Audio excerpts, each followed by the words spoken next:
Hello guys, how are you all doing? CAT 2024 का ये पहला लेक्चर है on LRDI and I am here to tell you that we've got it covered.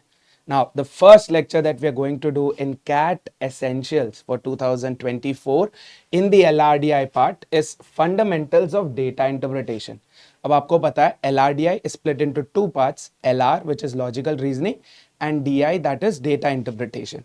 तो data interpretation के साथ हम चालू करेंगे, but before that I want to give you some insights के LRDI एक्स एज अ सेक्शन कैसा है, what are the types of questions we can expect, what would be the format, because I believe कि before you jump into the water आपको पता होना चाहिए कि पानी कितना डीप है, what kind of water you're getting into, है ना?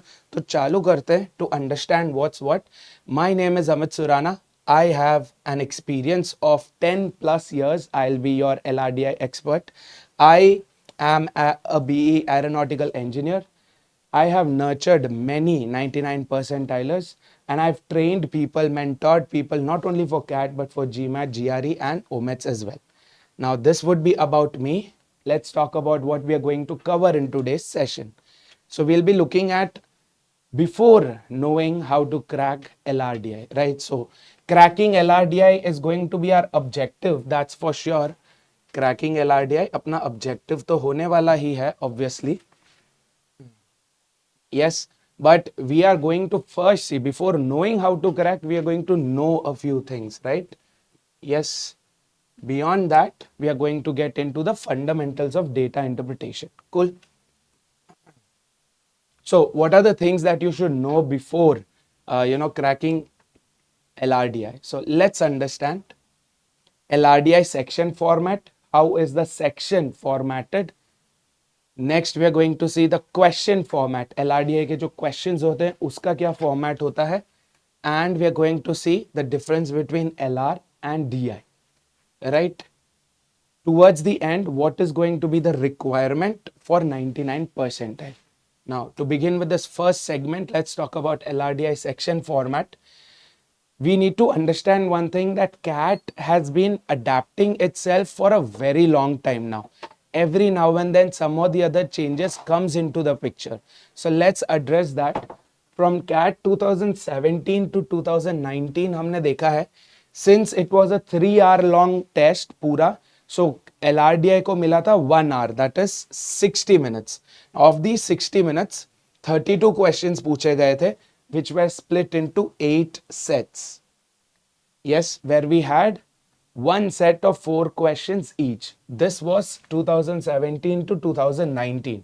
But in 2020, something very disastrous happened with us, which led to a good thing for us. That is, the test from 3 hours went down to 2 hours alone.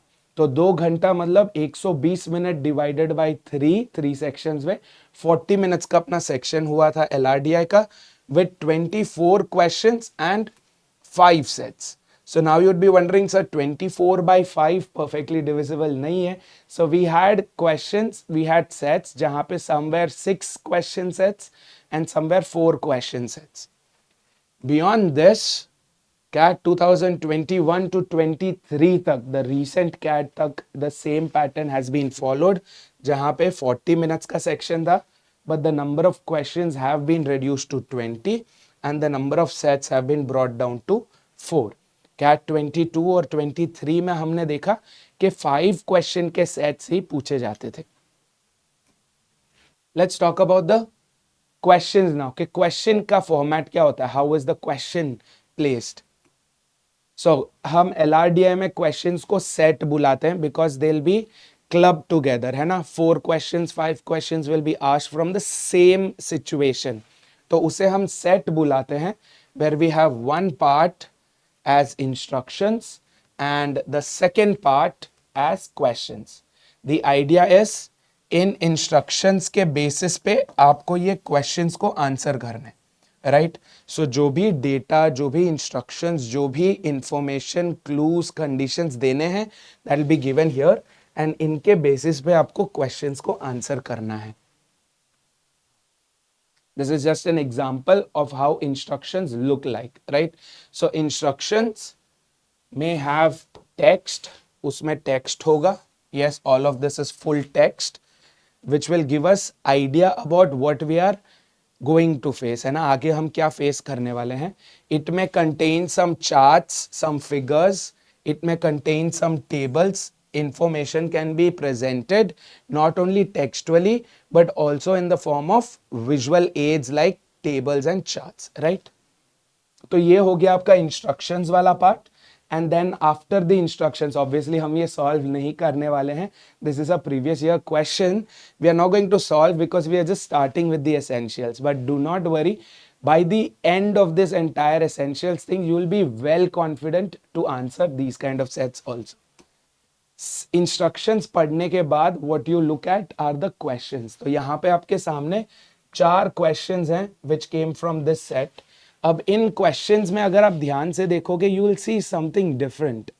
2 questions जो हैं वो एक type के हैं और बाकी के 2 क्वेश्चंस जो हैं वो दूसरे टाइप के हैं. What do you notice here कि फर्स्ट 2 क्वेश्चंस में आपके ऑप्शंस लगे हुए हैं एंड बाकी के 2 में ऑप्शंस नहीं है, right?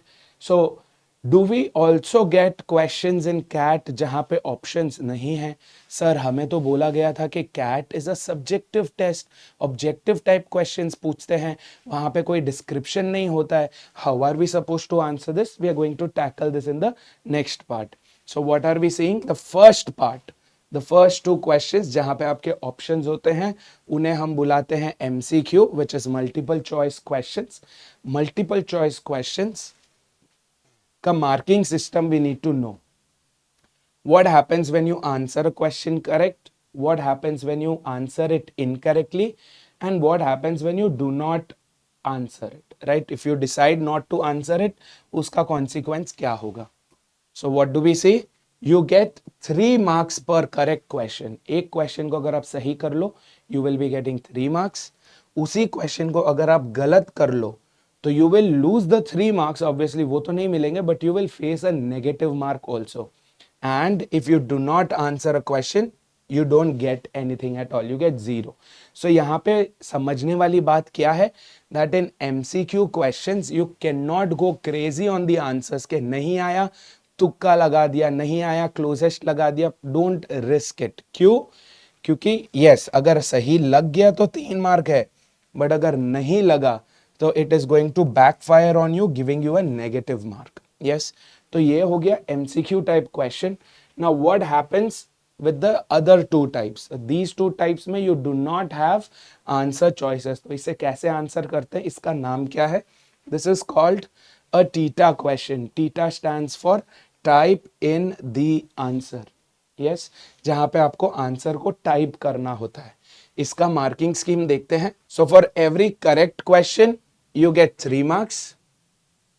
Now the good thing about this is आपको अगर टीटा क्वेश्चन रॉन्ग भी हो जाए you do not lose any marks. So there is no negative marking in theta for a wrong answer. Yes, but if you do not answer a question, if you leave it unattempted, you still get 0. So in theta में incorrect and not attempting a question gives you the same consequence. ठीक है? What does this tell you then? कि in theta you are actually allowed to do some approximation, you are actually allowed to do some guesstimates also. क्यों? क्योंकि अगर सही हो गया तो बहुत बढ़िया, बट अगर सही नहीं हुआ you don't lose anything. Yes, so MCQ versus theta, ये डिफरेंस आपको समझना चाहिए. Cool. ना अब थीटा में थोड़ा और डीप में चलते हैं कि थीटा क्वेश्चंस को आंसर कैसे करना है. So a theta question will be like एक क्वेश्चन रहेगा आपके सामने and then there'll be a space given for you to type the answer. But क्या हम इसे कीबोर्ड से आंसर करेंगे? How are we supposed to do it? Let's take an example. तो आपका जो टेक्स्ट बॉक्स रहेगा, this is where your answer will go. यहाँ पे आपको आपका आंसर टाइप करना होता है ना. This is the text box. How do you answer? Not with your keyboard, but with the help of your mouse. आप कर्सर को इस नंबर पैड पे लेके आओगे and then you select whatever your answer is. So for example अगर आपका answer 42 आया है, if this is your answer, then all you do is you pick your mouse, bring the cursor to 4, tap on it, 2, tap on it and you will get 42 here. Yes. Now, couple of things about theta that you should know. Theta mein you only get integer based answers. Yes, that is integer में भी negative नहीं आते, बहुत rare case में आते, in fact नहीं ही आते हैं. So I would rather call it than integer, I would rather call it a whole number answer, है ना? A whole number answer only. That means no decimals, no fractions, no variables. आपको x, y, z, x square divided by 2y ऐसे कुछ भी type करने की जरूरत नहीं होगी. It is going to be numerical question. उसका आंसर भी आपको होल नंबर्स में ही देना है. A few things that you should keep in mind. अगर आपका आंसर 42 आता है, please keep in mind, do not answer. The wrong ways to answer this question would be to type 042 because sir 0 की value नहीं होती है, we understand. But then because this is a computer based test, you cannot make this mistake. आप ये 0 नहीं लगा सकते, right? Unwanted जगह पे आप extra digits नहीं डाल सकते. You also cannot do it like this 42.0. Yes, decimal नहीं asked है, नहीं डालना है. Done. So you just stick to your raw answer. जो भी आपका raw answer आया आपको डालना है. Now sometimes we have situations जहाँ पे we may end up getting answer in decimals, but then theta question होता है. How do you tackle those? हमेशा ध्यान में रखो, there will be instructions given. Instructions दिए होंगे टू मेक श्योर कि आप उस इंस्ट्रक्शंस को फॉलो करो. You will be getting closest integer. Yes, so when they give you answer in the closest integer, closest possible integer में आपको उसका आंसर देना है. फॉर एग्जाम्पल, अगर आपका एक्चुअल आंसर 42 नहीं होके 41.8 आया है, what are you going to do? You're going to give an answer that is closest to 41.8 in terms of integers, which is what? 42. ठीक है? तो ये theta का scene है. We have to be very careful about this. What is the one thing? You need not leave a theta question unanswered because the consequence is the same. Whether you get it wrong or if you don't answer it at all, दोनों का consequence same है. तो theta में you can guess and get that right. Even if you don't get it right, it's okay. ठीक है? Now, let's move on to the next concept जहाँ पे हम बात करने वाले LR versus DI. Right? LR versus DI. Sir, LR different part है, DI different part है. Is that so? Let's see. VARC में verbal ability अलग concepts है altogether. And reading comprehension अलग concepts है. But what happens with LRDI देखते हैं. So our expectations is LR and DI आधा आधा होगा. मतलब क्या? Maybe out of 4 sets, 2 set LR के होंगे, 2 set DI के होंगे. That could be our expectations. Or we may expect कि sir, we might get 1 set of LR, 3 sets of DI, or we may get 1 set of DI, 3 sets of LR. How is it going to be? These are all the expectations, but what is the actual reality? It's going to be unknown. Yes, CAT हमेशा gives the sets as a mix of DI and LR. It is very rare to see a pure DI set. Pure LR is still possible, but pure DI sets have become kind of rare these days, है ना? And we also cannot predict the split up. कि LR कितना, DI कितना, the split up cannot be predicted beforehand, right? So ये आपको समझना बहुत ज़्यादा ज़रूरी है that LR and DI can come in any proportion. Some may come or may not also come, right? So pure DI CAT 2023 में हमने देखा pure DI का एक भी set नहीं आया था, right? There were no charts asked, there was no DI based set at all. So you have to be prepared for all the possible cases. Done? Now let's have a look at the requirement for getting 99 percentile. How do you get 99 percentile in a set like this जहाँ पे इतना सब कुछ unpredictable होता है? Normal situation क्या होता है, हमें लगता है कि कैट एक ऐसा एग्जाम है जहाँ पे we have to answer all the questions right to get the 99 percentile. Please understand 99 percentile is different from 99 percentage. आपको यहाँ पे percentage of the questions, percentage of the marks नहीं मैटर करता है. Percentile is going to be a rank base, है ना, ये rank होता है. So in order to get the highest possible, maximum possible marks in LRDI, what you should do, what people think we should do is get all of these questions right. 20 question है तो सारे 20 questions हमें right लाने चाहिए in order to get 99 percentile. Please understand it is actually not possible, क्योंकि आपको अगर 4 set दिए जाते हैं, if you been given 4 sets to be done in 40 minutes, that gives us an average of 10 minutes per set. Yes, 10 minutes per set is actually impossible, है ना. 10 minutes per set, सारे set ऐसे आना impossible है. May be you might get a set that can be done in 10 minutes और under that, but it is not ever happened कि चारों set आप 10-10 मिनट में कर पाओ, right. So the idea now kind of gets stuck here कि sir फिर how do we maximize our score, right? So since we also end up getting some negative marks, yeah, this is going to be very dangerous for us. लोगों को लगता है number of attempts अगर हम increase कर दें, तो अपना score increase हो जाएगा. This is a flawed argument. क्यों? क्योंकि यहाँ पे we are not considering the fact कि अगर वो गलत हो गए, क्योंकि चांसेस ऑफ मिस्टेक्स भी फिर ज्यादा हो जाते हैं, है ना. चांसेस ऑफ मिस्टेक्स भी इंक्रीज हो जाते हैं, which will lead to wrong answers, which is going to lead to negative marks, right.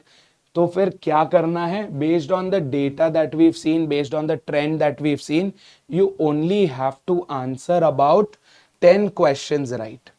About, not always 10, कभी 11 गया है, 12 गया है, कभी 9 गया है, 8 गया है, but then on an average about 10 questions आपको एक्यूरेटली आंसर करने हैं. Now what happens is we think that we have answered a question right, कई बार वो गलत हो जाता है. Since in a lot of cases what we do is, जब हमारा आंसर आने लगता है, हम जल्दी quickly we go ahead and answer, select the option and move on, not considering the fact that there could be some options that are trap answers. Yes, so अगर आपको लगता है आपने कुछ गलत किया है, let's say you end up making 3 mistakes, this will give you a -3, correct? -1, -1, -1. तो इस -3 को बैलेंस आउट करने के लिए you can also answer 1 extra question right to get the +3 out of it. तो ये +3 -3 कैंसिल होके बैलेंस आउट हो जाएगा, right? So that is the ideology behind getting maximum score possible in a section like LRDI. So अब हमने we have seen CAT LRDI का format, we have seen the question format, हमने LR versus DI देखा, हमने ये भी देखा कि what is required to get 99 percentile in a section like LRDI. Now let's move on to data interpretation, which is one part of it. ठीक है, तो essentials for data interpretation and topics in data interpretation is what we are going to discuss now. Under essentials for DI, since DI is going to be a little bit math based, है ना, उसमें mathematical operations, calculations आपको करने होंगे. So what we ensure is you get basic operations very comfortable. Basic operations are your standard addition, subtraction, multiplication, division, powers and roots, है ना. उसमें थोड़ा आप well acquainted हो जाओ, keep practicing doing simple calculations जो है आप खुद से practice करते रहो. So basic operations हो गया. We have percentages, we have ratios and proportions, we have averages, and we have allegations, right? So these are the concepts that I would recommend you guys get comfortable with when it comes to data interpretation. Percentages, ratios, averages play a very important role when it comes to data interpretation, क्योंकि calculation में फिर आपको यही करने होते हैं, right? We are going to talk about these in detail now. Now, a lot of DI questions में missing data भी हो सकता है. कुछ डेटा मिसिंग है जहाँ पे आप कोई वेरिएबल्स को इंक्लूड करो. जब आप किसी वेरिएबल को इंक्लूड करते हो, then you also end up making equations, right, linear equations बनते रहते हैं. जब आप इक्वेशंस बनाते हैं then you also need to get comfortable with solving these equations. Now for people who are wondering कि सर अब इन सब के बारे में हमें और ज़्यादा डिटेल और ज़्यादा tips, how are we supposed to do all of these percentages को कैसे करना है, क्या करना है, all of that details I have given in this video. ये वीडियो का लिंक है. All you have to do is download this as a PDF. इसे आप डाउनलोड करोगे, नोट्स को download notes, yes download notes करो, PDF फॉर्म में खुलेगा वो, and then click on this link, right. आप इस लिंक पे क्लिक करोगे, it will directly take you to the video जहां पे मैंने DI introduction and essentials detail में समझाया हुआ है already. Yes, this is a part of foundation batch जो आप डायरेक्टली भी देख सकते हो, बट अगर आपने फाउंडेशन नहीं देखा है and you come to essentials तो आप डायरेक्टली इस लिंक के through you can go to that video and watch. Okay, basic operations में मैंने क्या बोला था? We have addition, subtraction, multiplication, division, exponents. Exponents is nothing but powers, and we have roots. Yes. Now इसमें आपको लगेगा कि sir is it going to be way too complex? Please understand कि जो एडिशन, सब्ट्रैक्शन, मल्टीप्लिकेशन, डिवीजन है वो तो standard आपके रहेंगे ही रहेंगे. When it comes to exponents and roots it's not going to be way too complex, क्योंकि वो लोग जो कैलकुलेटर हमें देते हैं they give on screen calculator. उस ऑन स्क्रीन कैलकुलेटर की मदद से you can get the exponents part, powers वाला पार्ट आप इजीली कर सकते हो. But when it comes to roots all you have is just square root, है ना, आपका सिर्फ स्क्वायर रूट का फंक्शन होता है. So when they also give you a question, they are not going to complicate it because they know that they have not given you the resources for it. ठीक है? Now let's go to the percentages part. Percentages में क्या क्या concepts आते हैं? How are you going to tackle those? You need to understand percentage calculation, how to calculate the percentage. When they give you X percentage of Y, you should be able to understand कि कौन से दो terms को multiply करना है, कहाँ पे divide करना है, all of that. Percentage change, that is variation, change in the values, value increase हो रही है, डिक्रीज हो रही है, ग्रेटर है, लेसर है, all of that calculation would be done here, right. So ये आपको, this is also going to help you when the kind of questions we get are based on profit and loss, when they are based on interest calculation, yes, when they are based on distribution और splitting of the values, right. तो उसमें ये आपके definitely help करता है. अब आप पूछेंगे कि इनके वीडियोस कहाँ पे मिलेंगे? The same place, right, same essentials में ही आपका पूरा कवर्ड है. जो मैंने आपको अभी जो लिंक बताया था मैंने, DI इंट्रो एंड एसेंशियल्स, उसी में सब मैंने डिटेल में समझाया.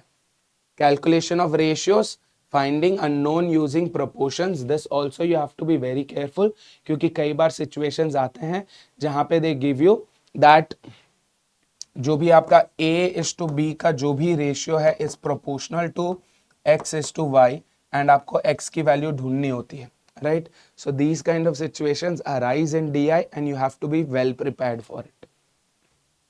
Next, when we go to averages, we have your standard average calculation, that is nothing but sum divided by the number of terms. आपका जो standard average का calculation होता है, उसके अलावा you also have to get comfortable with mean, median, mode and a concept called weighted average. You don't have to worry now. Quant classes में ये सब कुछ cover होगा आपके. All of these will be covered as a separate session for all of you. Don't worry about it. उसके अलावा भी मैंने इंट्रो एंड एसेंशियल्स में ये सब कवर किया है. The part where we talk about alligations, और alligation is one of those concepts जो आपका ratio based questions, linear equation based questions को थोड़ा आसान बनाता है फॉर द कैलकुलेशन बिट. तो एलिगेशन भी is explained there and you can also learn it from the quant classes. Alligation is used for weighted average and linear equation solving also. Now we move towards the last bit, which is equations. Equations क्यों करना है DI में? I told you, कई बार हम जब table बनाते हैं, जब डेटा दिया होता है, we have missing pieces, missing data होता है. तो वहाँ पे जब आप वेरिएबल्स को इंट्रोड्यूस करते हो, किसी वैल्यू को आप x लेते हो, तो x के टर्म्स में आपका इक्वेशंस बनते जाते हैं, y के टर्म्स में आपके इक्वेशंस बनते जाते हैं, then you have to solve it. So you have to be comfortable with solving linear equations using both elimination method and substitution method. Worst case में कई बार you also end up getting quadratic equations. Yes, which is your x square minus 6y plus 9 equal to 0. ऐसे situation बनते हैं. So you need to be able to find out the value of x, right? So what do? You understand what the factorization method is and what formula method is. Formula method for all the math people I think आपको याद होगा, which is what? Minus b plus or minus b square minus 4ac divided by 2a, है ना? This is your equation method, formula method, and then you have the factorization method also. तो ये सब कहाँ पे कवर किया जाएगा? All of that I told you, you will get them in the quant classes. Obviously quant के classes में ये सब कुछ कवर होगा आपके. Beyond that, intro and essentials जो foundation में है, intro and essentials in the foundation जो मैंने लिंक पहले बताया था, वहां पे आपको ये सब कुछ मिल जाएगा, right? I don't want to make this video way too long by taking all of these in detail, तो मैंने वो वीडियो पहले ही बना रखी है, you can go ahead and watch that, ठीक है? Now let's go to the topics in DI. DI में कैसे कैसे टॉपिक्स आते हैं, what are actually part of DI. DI में you have tables, pie charts, bar graphs, line graphs. You have something called miscellaneous charts, जहां पे बहुत ऐसे टाइप के चार्ट्स आते हैं that we have not commonly used. Yes, will talk about that. Multiple charts भी आते हैं जहां पे एक से ज्यादा 2 चार्ट 3 चार्ट्स आपको दे देते हैं. They'll give you a bar graph and a pie chart. They'll give you a line graph and a radar chart. Where and on that basis आपको questions होंगे. And towards the end we have word problems. A lot of people also call it caselets, जहाँ पे we do not have any chart or any table, anything. पूरा text दिया होता है. On the basis of text you have to answer the questions. यहाँ we have an example of tables, right? So this is one of the examples taken from actual question only. कि एक table दे रखा है यहाँ पे and we've been given कि ये digital part है P1, P2, P3 and this is the total for it. यहाँ पे we have digital, advertising, phone, marketing, endorsements, branding, R&D and product. These are all the expenses in different departments. And let's say these are for the products, right? P1, P2, P3 are the products और ये उसका total है. हमेशा कोई भी chart में DI का कोई भी चार्ट आप उठाते हो, you have to be very careful to read the title, है ना? आपको टेबल का टाइटल, चार्ट का टाइटल हमेशा ध्यान से पढ़ना होता है. क्यों? उसी में आपको एक्स्ट्रा इंफॉर्मेशन मिलता है about the data given. Total expenses in rupees thousands in different departments. तो ये हो गए आपके डिपार्टमेंट्स, ये हो गए आपके एक्सपेंसेस. अब ये एक्सपेंसेस किसके टर्म में है? They are in the term of rupee thousands. मतलब क्या? ये जो 500 हमें दिया हुआ है, that in reality is not just 500 rupees, but it is what? 500,000 rupees. 500,000 rupees. Getting this? This is the actual value. तो दिस इज कॉल्ड स्केल. ये जो पार्ट है इसे हम बुलाते हैं scale. So scale and unit ये भी कई बार टेबल के टाइटल में दिया होता है. So we have to ensure that we read this beforehand and then have a look at this, right? So ऐसे टेबल्स में कई बार मिसिंग डेटा होता है, मैंने बोला था. So do you see missing data here? This piece is missing, correct? यहाँ पे ये वाला जो पीस है P2 का, expense in digital is missing. तो इसका वैल्यू कैसे निकालेंगे? That is the computation that you have to do. Calculation आपको करना है. So you know that 500 plus whatever this is plus 700 should be equal to 1600. तो ये वैल्यू क्या निकल के आएगा? You can compute that. ये अगर 1200 हो गया, 1600 minus 1200 is 400. So now you know कि एक्सपेंसेस का डिजिटल एक्सपेंसेस में for product 2 it was 400,000 rupees. Right? So this is the kind of computation that you end up doing in tables. Cool. Moving on. Tables का भी मैंने अलग से foundation video बनाया है where we have discussed all of this in detail. तो ये रहा उसका link. Like I told you, ये लिंक वीडियो में आप नहीं क्लिक कर पाओगे, तो आपको क्या करना है, डाउनलोड करो नोट्स को पीडीएफ में and then you click on that link in the notes itself. ठीक है. या फिर अगर आप foundation batch, if you are able to access foundation batch, तो वहां पे आप डायरेक्टली टेबल्स का वीडियो देख सकते हैं. This is a pie chart. A pie chart is a visual representation of the data. Instead of giving the data in the form of text या table, they are presented visually. उसका reason क्या है? Why is data presented visually? So that it looks appealing. At the same time, it also gives you enough information without even looking at it. For example, अगर यहाँ पे ये percentage values नहीं भी देते, 49%, 9%, 22, अगर ये नहीं भी देते, फिर भी हम बोल पाते कि pipeline is almost half of the total volume transported. Yes, so this gives a visual appearance. Visually आप डेटा को अंडरस्टैंड कर सकते हो, एनालाइज कर सकते हो. Although this will not be very helpful for the calculation. अगर ये 49% नहीं दिया होता है, लेट्स से ये परसेंटेज कुछ भी अगर नहीं दिया होगा, then it becomes very difficult for the calculation bit, क्योंकि फिर अगर हम एग्जैक्ट हाफ अस्यूम करेंगे, we might get in trouble. Okay, so assumption is very risky when it comes to charts. Here is the link for pie charts also. Okay, pie charts का एक important चीज क्या है, that the total yes always adds up to 100%. Now pie chart में data आपको percentages में दिया हो सकता है, गिविंग द टोटल एज 100%, या आपको डायरेक्ट रॉ डेटा भी दे सकते हैं, या फिर डिग्रीज में भी हो सकता है. तो डिग्रीज में आपको क्या ध्यान में रखना है कि total will end up being how much, 360 degrees. Cool. Next we go to bar graphs where data is given in the form of bars. यहाँ पे आपको x-axis, this is called your x-axis, and this is called your y-axis. So you need to understand what x-axis and y-axis stand for. Title में दिया हुआ है sales इन $1 million. $1 million हो गया अपना स्केल एंड यूनिट. ये रहा आपका टाइटल के ये सेल्स है. ओके, बट कई बार सम इंफॉर्मेशन में भी understood by ourselves implicitly, है ना. जैसे क्या, we have 2018, 19, 20, 21 and 22. So we have 5 years of data. 5 साल का डेटा हमें दिया हुआ है. Yes, we have the data here. यहाँ पे ये क्या है, what does this? This is the sales in $1 million. And यहाँ पे जो दिया हुआ है, this is called a legend or a key.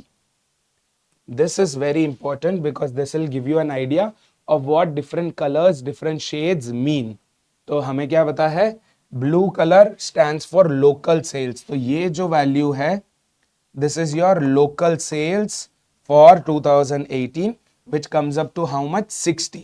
तो हम बोल सकते हैं कि in 2018 अपना local sales जो था वो कितना था, 60 rupees, no, $60 million.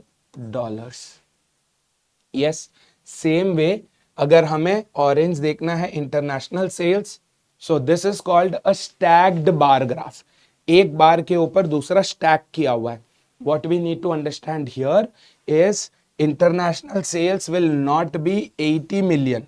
ये गलत होगा. इंटरनेशनल सेल्स 80 मिलियन नहीं होगा. Instead it is going to be what, only 20 million. यहां से यहां ऑरेंज है. यस, ऑरेंज हमें सिर्फ यहां से यहां दिया हुआ है. So this is going to be your international sales which is how much, 60 से लेके 80, विच इज $20 million. तो ये जो ओवरऑल दिख रहा है आपको, ये जो ओवरऑल दिख रहा है, this is your total sales giving you $80 million. Okay, ये भी डिटेल में एक्सप्लेन किया हुआ है in the link that will be, that is provided यहाँ पे below. Okay, so please guys make sure कि आप टाइम निकालें और ये फाउंडेशन वीडियोस देखें, because this is going to give you a very good idea about what you are about to face in LRDI. Next, let's move to a line graph. A line graph is where you have same x-axis and y-axis का फंडा है, but what is the deal here? Instead of forming bars, they've directly connected lines. So this gives us a very good idea about the trend. कहाँ पे value increase हुई है, कहाँ पे value decrease हुई है. So if you look at, let's say orange का, if you focus on orange line, right, orange line की तरफ अगर आप देख रहे हो तो आपको क्या दिख रहा है कि Q1 में Q1 में वैल्यू 670 थी, it went up in Q2, 850 हो गया, then it reduced in Q3, then it increased in Q4. So Q2 में वैल्यू इंक्रीज हुई, यस, Q3 में वैल्यू डिक्रीज हो गई, एंड देन Q4 में वैल्यू वापस इंक्रीज हुई. This is called the trend, है ना. तो trend analysis becomes very easy, very understandable when it comes to line graphs.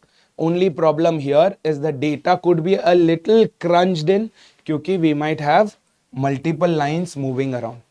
ठीक है, तो this is a line graph. Again इसका भी लिंक यहीं पे नीचे प्रोवाइडेड है, don't forget to watch. Next let's go to miscellaneous charts. Miscellaneous charts are charts that are apart from bar graph, pie charts and line graph. उनके अलावा जो भी ग्राफ्स आते हैं are a part of miscellaneous charts. तो यहाँ पे हमारे पास जो है, this is a PYQ. This is called a scatter plot.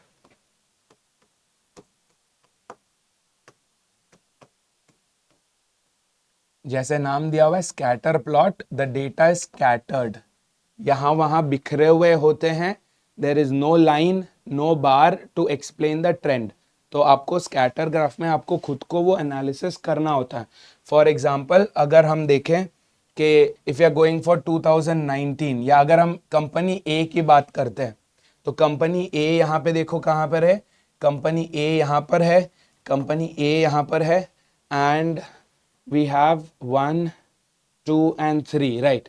तो अब क्या दिख रहा है आपको कि company A in 2019 was higher, फिर वो कम हुई इन 2020, एंड इन 2021 और भी डिक्रीज हो गई. Yes, but what you need to understand is यहाँ पे प्लॉट लग रहा है. दिस इज रेवेन्यू, ये आपका एक्स एक्सिस है जहां पे रेवेन्यू है, और ये आपका जो वाई एक्सिस है यहाँ पे आपका लग रहा है कॉस्ट. यस, सो रेवेन्यू वर्सेस कॉस्ट पूरा एक ही ग्राफ में डाला हुआ है. ठीक है, so what is the point of this? This is going to help us in plot multiple data in the same place, है ना. मल्टीपल डेटा सेम जगह पे आप प्लॉट कर सकते हो. अगेन मिसलेनियस चार्ट का लिंक यहाँ पे दिया हुआ है. This is called a bubble chart.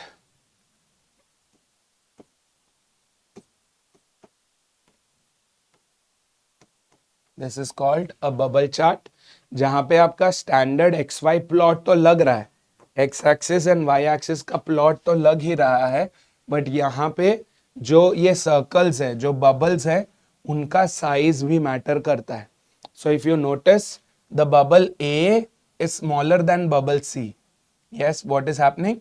This could indicate something. This could be they could talk about either area of the circle, or they could talk about the circumference.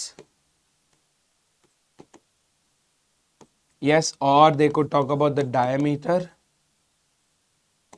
Obviously अगर diameter है तो radius भी हो सकता है, right? And with bubble chart we can also go ahead with putting multiple data with the help of colors. तो यहाँ पे A is a blue colored bubble, B and D are pink colored bubbles. तो उसका कुछ importance होगा, right? So all of these will be covering in the classes ahead. You don't have to worry कि sir ये सब तो समझ के बाहर जा रहा है. Don't worry about all of those. Moving on, here another miscellaneous chart. This is called a radar chart. इसे because this is shaped like a spider web, इसे लोग स्पाइडर वेब चार्ट भी बुलाते हैं. Yes, this also goes like this, but यहाँ पे instead of having x and y, our axis becomes this. ये अपना axis हो जाता है. Okay, all of this is again explained in detail. मैं बस आपको एक intro दे रहा हूँ कि this is what it is, and then we'll talk about those in detail. ठीक है? Here we have multiple charts. Multiple charts में क्या होता है? We have different data presented in each of the charts. यहाँ पे distribution of products based on revenue दिया हुआ है एंड यहाँ पे टॉप 5 सेलर्स के कंट्रीब्यूशन दिया हुआ है फॉर द रेवेन्यू. यस, यहाँ पे अगर आप देखो तो दिस इज प्रोडक्ट्स कितना है revenue wise for each product for 2020-21 and 21-22. यहाँ पे एक रेडार दे दिया है और यहाँ पे एक लाइन ग्राफ दे दिया है to talk about different parts. तो ये प्रोडक्ट का डिस्ट्रीब्यूशन है और ये सेलर का distribution. Yes, don't forget to check these links out. Word problems का क्या सीन है? Word problems will not have any charts, no tables, no charts. Information and data will be given in the form of text. That means you have to get better with reading, क्योंकि if you come across 2 or 3 big paragraphs, you should be able to read them. You should be comfortable with reading as well as understanding. सिर्फ पढ़ना नहीं है, समझना भी है कि कौन से जो information है what do they actually end up talking about. ठीक है? So this is your word problems.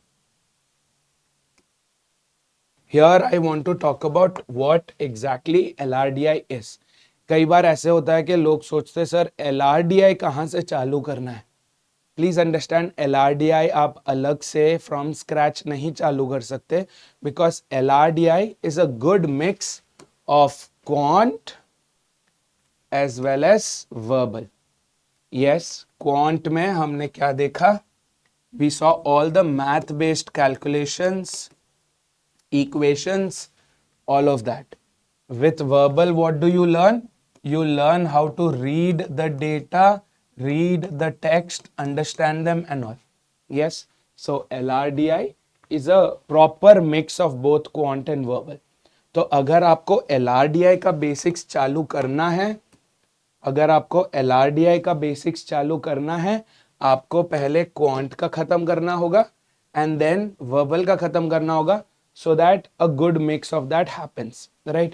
तो हमने भी हमारे क्लासेस ऐसे ही शेड्यूल किए हैं, टॉपिक्स ऐसे ही शेड्यूल किए हैं कि आपका कोई भी क्वांट के पहले में LRDI में वो कॉन्सेप्ट ना यूज करो, वर्बल के पहले वो कॉन्सेप्ट ना यूज करो. So this is going to be a very good combination, a very good mix of both quant as well as verbal.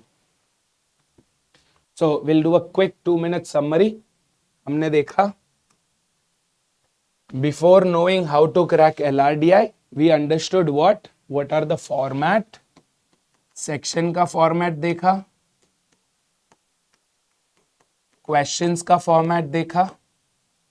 We also saw theta question क्या होता है, एमसीक्यू क्वेश्चन क्या होता है, थीटा क्वेश्चन दिखता कैसा है, all of that. We saw what LR versus DI was, कि how is LR and DI distributed. What is the answer? It is not.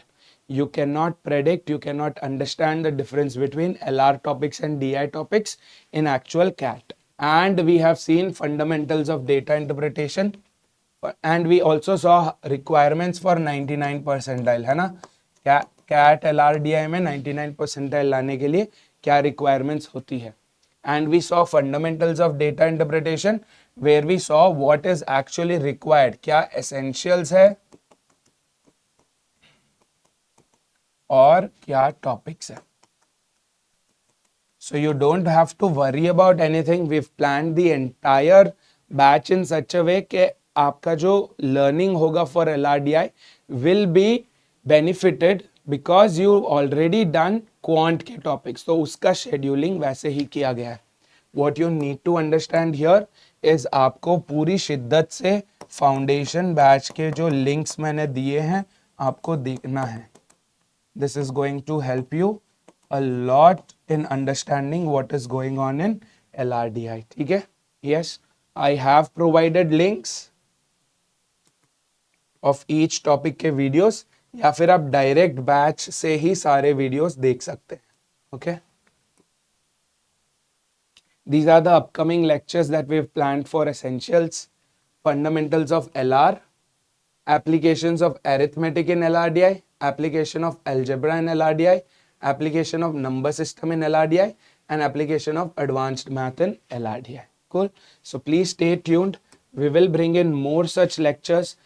Do not forget to do some homework on your own, because it is not possible in LRDI कि सब कुछ spoon feed किया जाए.